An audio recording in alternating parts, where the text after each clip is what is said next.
Hello दोस्तों आज के इस वीडियो में हम कवर करने वाले हैं क्लास नाइन्थ के मैथ क्वेश्चन अभ्यास 1.1 के। जिसमें दोस्तों हमारा पहला क्वेश्चन है, क्या शून्य एक परिमेय संख्या है? क्या इसे आप पी अपान क्यू के रूप में लिख सकते हैं, जहां पी और क्यू पूर्णांक है और क्यू बराबर जीरो नहीं है। देखिए दोस्तों, क्या शून्य एक परिमेय संख्या है? तो जी हाँ दोस्तों, शून्य जो है एक परिमेय संख्या है। कैसे है अभी मैं आपको बताता हूँ। क्या इसे आप पी अपान क्यू के रूप में लिख सकते हैं? जी हाँ दोस्तों, कैसे लिख सकते हैं? जैसे आप 0/2 लिख सकते हैं, 0/4, 0/8, इस तरह से करके आप जो है इसे पी अपान क्यू के रूप में लिख सकते हैं। तो यहाँ पर दोस्तों हम लिखेंगे हल में जो है दोस्तों कि हाँ, शून्य एक शून्य एक शून्य एक परिमेय संख्या है। यहाँ पर लिखेंगे दोस्तों, हाँ शून्य एक परिमेय संख्या है। तो क्या इसे आप पी अपान क्यू के रूप में लिख सकते हैं? तो जी हाँ दोस्तों, लिख सकते हैं। कैसे लिख सकते हैं? अभी मैंने आपको बताया, 0/2, 0/4, इस तरह से करके इसको आप लिख सकते हैं। तो यहाँ पर हम लिखेंगे कि शून्य को, हाँ शून्य एक परिमेय संख्या है। शून्य को यहाँ से ऐसे लिखेंगे, शून्य को p/q के रूप में, p/q के रूप में लिखा जा सकता है, लिखा जा सकता है। कैसे लिखा जा सकता है जो दोस्तों? जैसे हम यहाँ पर लिख सकते हैं 0/2, 0/4, 0/6, 0/8, इस तरह से करके जो है दोस्तों इसको हम लिख सकते हैं। तो दोस्तों पहले क्वेश्चन का आंसर यही हो गया हमारा कि हाँ शून्य एक परिमेय संख्या है। क्या है शून्य एक परिमेय संख्या है? हाँ शून्य एक परिमेय संख्या है। क्या इसे आप पी अपान क्यू के रूप में लिख सकते हैं? तो हाँ, इसे हम शून्य यानी कि जो है दोस्तों शून्य को जो है दोस्तों हम पी अपान क्यू के रूप में लिख सकते हैं। कैसे लिख सकते हैं दोस्तों? 0/2, 0/4, 0/6, 0/8, इस तरह से करके जो है दोस्तों इसको हम लिख सकते हैं। तो चलते हैं दोस्तों नेक्स्ट क्वेश्चन की तरफ। दोस्तों दूसरा क्वेश्चन है हमारा, 3 और 4 के बीच में 6 परिमेय संख्याएं ज्ञात कीजिए। तो दोस्तों जितना पर जैसे देखिए दोस्तों, 3 और 4 के बीच में कह रहा है, तो सबसे पहले यहाँ पर हम लिख देंगे 3 और इस साइड यहाँ पर लिख देंगे 4। अब जितने परिमेय संख्या दोस्तों ज्ञात करना है, जैसे दोस्तों यहाँ पर हमें 6 परिमेय संख्या ज्ञात करना है, तो 6 के आगे एक क्या होता है? 7। तो 6 के एक आगे जाएंगे हम, तो 6 के आगे एक क्या होता है दोस्तों? 7 होता है। तो यहाँ पर गुणे करके जो है दोस्तों 7 कर देंगे, और उसी तरह बटे करके उसके बाद जो है दोस्तों यहाँ पर भी जो है दोस्तों 7 कर देंगे। यानी कि जो है दोस्तों 7 को जो है, यानी कि जितनी परिमेय संख्याएं ज्ञात करनी रहती है दोस्तों, उसी से जो है दोस्तों हम ऊपर नीचे में जो है दोस्तों गुणा कर देते हैं। ठीक है दोस्तों, उसी तरह यहाँ पर भी जो है हम ऊपर नीचे 7 से गुणा कर देंगे। जैसे दोस्तों 6 परिमेय संख्या ज्ञात करनी है, तो 6 के आगे एक क्या होता है? 7 होता है। तो ऊपर नीचे जो है दोस्तों हम 7 से गुणा कर देंगे। ठीक है दोस्तों, अब उसके बाद देखिए इसको करते हैं, 3 का मल्टीप्लाई जो है 7 में करेंगे तो कितना हो जाएगा? 3 7 जा 21 बटे का 7, उसके बाद 4 7 जा 28, यानी कि जो है दोस्तों 4 7 28 बटे का 7। अब जो है दोस्तों इनके बीच में जो भी संख्या रहती हैं वही जो हम लिख देंगे। जैसे दोस्तों 21 के बाद क्या आता है हमारा? 21 के बाद आता है हमारा 22, तो यहाँ पर हो जाएगा, हम लिख देंगे 22 बटे का 7। उसके बाद 23 बटे का 7, उसके बाद 24 बटे का 7, 3 हो गया। इधर यहाँ पर लिख देता हूँ दोस्तों, जगह नहीं है थोड़ा सा। 25 बटे का 7, उसके बाद 26 बटे का 7, उसके बाद कामा 27 बटे का 7। तो यहाँ पर जो है दोस्तों 1 2 3 4 5 6, यानी कि जो है दोस्तों यहाँ पर जो है दोस्तों हम 6 परिमेय संख्याएं यहाँ पर लिख दिए हैं। यही जो है दोस्तों हो जाएंगी हमारी 6 परिमेय संख्याएं। जिसे दोस्तों जितनी परिमेय संख्याएं ज्ञात करनी हो दोस्तों, उसके एक आगे जो है करके, एक गिनती आगे जो है दोस्तों आपको क्या करना है, उसी की एक आगे गिनती जो है आपको ऊपर नीचे में गुणा कर देना है। जैसे मान लीजिए दोस्तों यहाँ पर 6 के बजाय 7 होता, तो यहाँ पर क्या करते हैं? 7 के आगे क्या होता है? 8 होता है। तो यहाँ पर 8/8 लिखते हैं हम। यदि 9 होता तो यहाँ पर क्या लिखते हैं? 10/10 लिखते हैं हम। यदि यहाँ पर 11 परिमेय संख्या याद करनी होती तो 11 का आगे क्या होता है दोस्तों? 12। तो यहाँ पर 12 बटे हम क्या करते?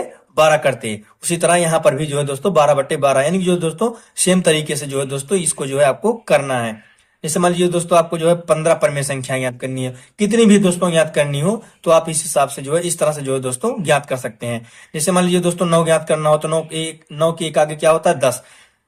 तो यहाँ पर जो है दोस्तों तीन थ्री यहाँ पर है पहले से, उसके बाद जो है गुणे 10/10। उसी तरह यहाँ पर भी जो है 10/10। उसके बाद इन दोनों का ऊपर से ऊपर गुणा कर देंगे, नीचे रहेगा तो नीचे का गुणा करेंगे, नहीं तो दोस्तों ऐसे ही रख देंगे।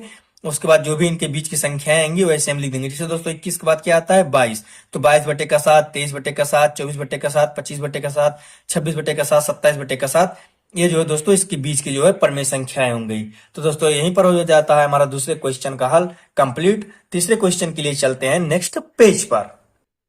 दोस्तों नेक्स्ट क्वेश्चन है हमारा 3/5 और 4/5 के बीच की 5 परमेय संख्याएं ज्ञात कीजिए। तो यानी दोस्तों इसमें भी जो है दोस्तों हमें 5 परमेय संख्या ज्ञात करना है। तो जैसे दोस्तों उसमें किए थे वैसे भी इसमें करेंगे। सबसे पहले जैसा है इसको ऐसे लिख देंगे इधर, और इस साइड भी जो है ऐसे लिख देंगे, ठीक है। और उसके बाद दोस्तों क्या करेंगे हम दोस्तों, कितनी परमेय संख्या याद करनी है दोस्तों, 5 परमेय संख्या याद करनी है। तो 5 के एक आगे क्या होता है दोस्तों, 6 होता है। तो सबसे पहले यहाँ पर मैं लिख देता हूँ 3/5। उसके बाद ऊपर नीचे में जो है दोस्तों 6/6 से गुणा कर देंगे। उसके बाद इसको भी ऐसे करेंगे, 4/5 ऐसे लिख देंगे। उसके बाद 6/6 यानी कि ऊपर नीचे जो है दोस्तों सेम संख्याओं से गुणा कर देंगे, ठीक है। और उसके बाद 3×6 कितना हो जाएगा दोस्तों 18 बटे का 5×6 कितना हो जाएगा दोस्तों 30। उसके बाद उसी तरह इसको भी करेंगे, 4×6 कितना हो जाएगा 24। उसके बाद 5×6 कितना हो जाएगा दोस्तों 30। अब इन दोनों के बीच की जो संख्याएं हैं दोस्तों उसको हम लिख देंगे, वही जो है दोस्तों हमारी क्या हो जाएंगे, परमेय संख्याएं। तो चलिए दोस्तों यहाँ पर लिख देता हूं मैं 19/30। उसके बाद 18 के बाद क्या आता है 19/30। उसके बाद 20/30। उसके बाद 21/30। उसके बाद दोस्तों 22/30। उसके बाद दोस्तों 23/30। उसके बाद दोस्तों हमारा जो है 24 आ ही जाएगा। तो कितनी परमेय संख्याएं हो गई दोस्तों, ये 1 2 3 4 5, ये जो दोस्तों हमारी 5 परमेय संख्याएं हो गई, जो कि हमें जो है दोस्तों 3/5 और 4/5 के बीच में ज्ञात करना था। जितना भी दोस्तों परमेय संख्याएं ज्ञात करनी हो उसके एक आगे जो है ऊपर नीचे जो है दोस्तों मल्टीप्लाई कर दो, कुछ इस तरह से जैसे दोस्तों यहाँ पर मैंने किया है, ठीक है दोस्तों। तो ये जो है 5 परमेय संख्याएं होंगी। हम नेक्स्ट क्वेश्चन के लिए चलते हैं दोस्तों नेक्स्ट पेज पर। तो दोस्तों चौथा क्वेश्चन है हमारा, नीचे दिए गए कथन सत्य है या असत्य, कारण के साथ अपने उत्तर दीजिए। यानी कि जो दोस्तों यह सत्य है या असत्य, सत्य और असत्य बताना है और कारण के साथ अपने उत्तर भी देना है कि आखिर यह सत्य क्यों है और असत्य क्यों है, ठीक है दोस्तों। तो पहला क्वेश्चन है दोस्तों, प्रत्येक प्राकृतिक संख्या एक पूर्ण संख्या होती है। तो जी हाँ दोस्तों सही है। क्यों दोस्तों, क्योंकि दोस्तों देखो जो प्राकृतिक संख्या होती है वह जो है 1 से लेकर के अनंत तक होती है, और जो पूर्ण संख्या होती है वह जो है दोस्तों 0 से लेकर के अनंत तक होती है। तो यानी कि जो है दोस्तों पूर्ण संख्या में जो है दोस्तों प्राकृतिक संख्या आ जाती है। तो इसका मतलब क्या होगा दोस्तों कि जो प्रत्येक प्राकृतिक संख्या होती है वह जो है पूर्ण संख्या होती है। तो यहाँ पर लिख देते हैं दोस्तों सत्य, यहाँ पर लिख देते हैं दोस्तों, तो आंसर में सत्य। सत्य पूर्ण संख्याओं में काम लगा करके पूर्ण संख्याओं में, पूर्ण संख्या में, पूर्ण संख्या में 0 और प्राकृत प्राकृत संख्या भी होती है, संख्या भी होती है, ठीक है दोस्तों। मतलब कि जो दोस्तों जो पूर्ण संख्या होती है उसमें जो है 0 भी होती है और प्राकृतिक संख्या भी होती है। यानी कि जो है दोस्तों दोनों शामिल होता है, 0 भी और प्राकृतिक भी। जबकि सिर्फ प्राकृतिक संख्या जो होती है उसमें सिर्फ जो है दोस्तों 1 से लेकर के अनंत तक होती है, और जो दोस्तों पूर्ण संख्या होती है उसमें 0 भी साथ में शामिल होता है, ठीक है दोस्तों। यानी कि जो दोस्तों जो पूर्ण संख्या हो जाएगी हमारी 0 से लेकर के अनंत तक का, ठीक है, अनंत तक दोस्तों, ठीक है। अब दोस्तों दूसरा क्वेश्चन है इसमें, प्रत्येक पूर्णांक एक पूर्ण संख्या होती है। तो असत्य है दोस्तों, क्यों, क्योंकि दोस्तों जो पूर्णांक होते हैं वो ऋणात्मक भी होते हैं। यहां पर लिख देते हैं दोस्तों असत्य, असत्य।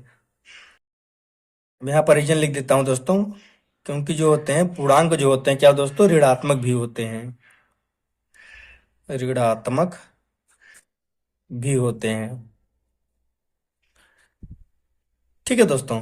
दूसरा क्वेश्चन हो गया। तीसरा क्वेश्चन दोस्तों इसमें का, चौथे का तीसरा दोस्तों, प्रत्येक प्रामेय संख्या एक पूर्ण संख्या होती है। असत्य है दोस्तों, ठीक है दोस्तों। जो प्रत्येक प्रमेय संख्या होती है वो जो है क्या होती है, पूर्ण संख्या होती है। इसको जो है दोस्तों हमें बताना है, ठीक है। तो असत्य है, क्यों दोस्तों, क्योंकि जो जैसे मान लीजिए 2/3, उसके बाद जो दोस्तों 6/8, 5/3, ये सब जो दोस्तों क्या है, ये परिमेय संख्याएं हैं लेकिन पूर्ण संख्याएं नहीं होते हैं। तो इसलिए यहाँ पर जो है दोस्तों ये क्या है, असत्य हो जाएगा। तो यहाँ पर लिखेंगे दोस्तों असत्य, उसके बाद कामा लगा देंगे, उसके बाद क्या लिखेंगे दोस्तों, 2/3 परिमेय संख्याएं दोस्तों, जैसे पहले लिख देंगे परिमेय संख्याएं, परिमेय संख्याएं, परिमेय संख्याएं जैसे 2/3, 5/3 कामा करके लिख देंगे, उसके बाद 1/2, ये सब क्या है जो दोस्तों, ये परिमेय संख्याएं जो है, परिमेय संख्याएं तो ये हैं दोस्तों, लेकिन ये क्या है, पूर्ण संख्याएं नहीं होते हैं।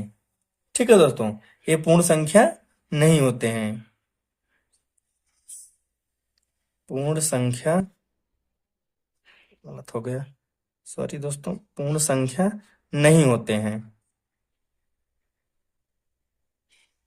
ठीक है दोस्तों, तो प्रत्येक परिमेय संख्या एक पूर्ण संख्या होती है, असत्य। क्यों दोस्तों, क्योंकि परिमेय संख्या जैसे 2/3, 5/3, 1/2, ये क्या है, पूर्ण संख्याएं नहीं होते हैं। ठीक है, जबकि क्या है ये दोस्तों, परिमेय संख्याएं हैं। और इसमें पूछा गया क्या गया है दोस्तों, कि प्रत्येक परिमेय संख्या एक पूर्ण संख्या होती है। तो जो सभी परिमेय संख्या होती है, कहने का मतलब वो पूर्ण संख्या नहीं होती हैं। जैसे कि दोस्तों यहाँ पर परिमेय संख्या जैसे 2/3, 5/3, 1/2, ये क्या है, पूर्ण संख्याएं नहीं। तो दोस्तों यहीं पर हो जाता है क्वेश्चन नंबर 4 कंप्लीट, और इसी क्वेश्चन नंबर 4 के साथ हो जाती है प्रश्नावली समाप्त। और दोस्तों यदि आप लोग और वीडियो देखना चाहते हैं तो आप लोग हमारे चैनल में जाकर के, प्लेलिस्ट में जाकर के आप लोग और सारी वीडियोस देख सकते हैं।